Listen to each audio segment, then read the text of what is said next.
Hello, everyone. I am Carmen Rigioni, and I am the Junior Member Assembly Chair for the Junior Member Assembly NEACI, and I am also an Associate Editor of the Pediatric Allergy and Immunology Journal, PAI. We are here performing this interview for PAI with Lokting Char Leung from Deakin University in Australia, and he's going to talk about his article, The Younger, the Milder, Is This True for Newborns with COVID-19? Hello, Char. Thanks for joining us. Yep. Hello, Carmen.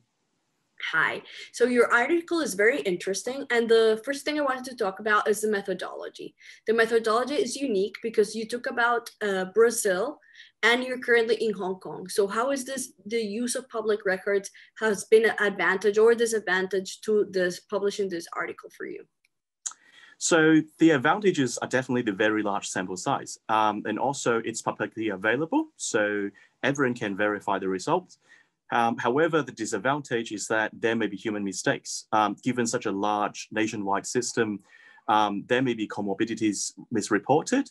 For instance, for some really commonly seen childhood comorbidities, say diabetes, the prevalence is less than 10 out of 100,000 in Brazil, according to a study 2 months ago.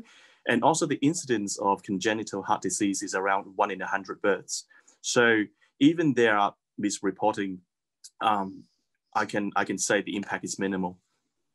Thank you, Char. So my next question is, the title of the article is The Younger, the Milder, and you wanted to show that this is not true for newborns. So what are the main results of your manuscript that would tell us about this relationship between COVID-19 and newborns and severity? So overall, the discharge rate was lower and the case fatality rate was high in newborns.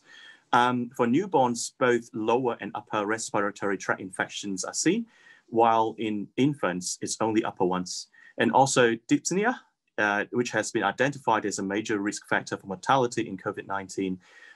In newborns, the prevalence was around 25%, which is 10 percentage point higher than infants.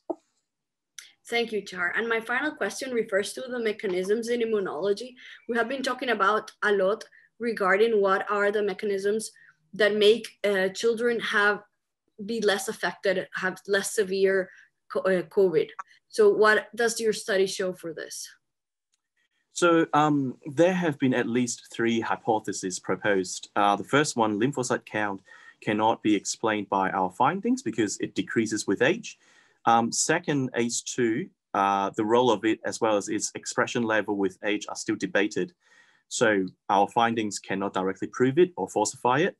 And finally, trained immunity is a possible explanation because innate immunity in newborns is still not well trained until childhood, while that in adults are hyperactive. Thank you, Char. So join us in more PAI interviews and download Char's article here with the link below in this series of interviews by the Pediatric Allergy and Immunology Journal. Thank you very much.